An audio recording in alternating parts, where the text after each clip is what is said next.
With midterms coming up, I really don't know.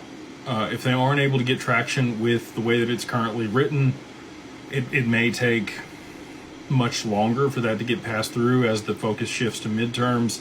And if the Democrats do win enough votes in either the House or the Senate, I do think it's probably going to get much more difficult for the Clarity Act to get passed as it's written. And I do think that there's a possibility that it'll get segregated. I think that the DeFi component of that may get stripped out and voted on later through a separate bill. And you might see just the Clarity Act around the CFTC and the SEC and what their oversight is on when it comes to digital assets. So, allegedly, this person says on TikTok, I think that there's probably going to end up being 3 different crypto bills. We had the Genius Act passed, which is great. That's going to provide demand for U.S. Treasuries for stable coins here domestically in the U.S. when the reverse carry trade unwinds. I've been talking about that for a long time.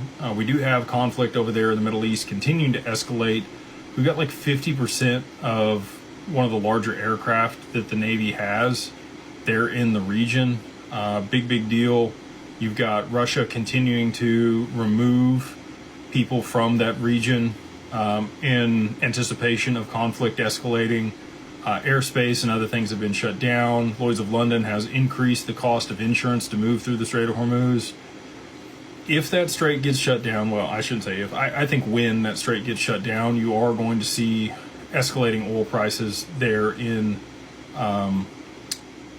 really globally, but I think most dramatically for Japan, which we know is kind of the catalyst for the reverse carry trade unwinding. If they do decide to raise interest rates aggressively, you're going to see bond yields spike, and you're going to see a rotation out of U.S. Treasuries into the Japanese bonds that are issued by the BOJ.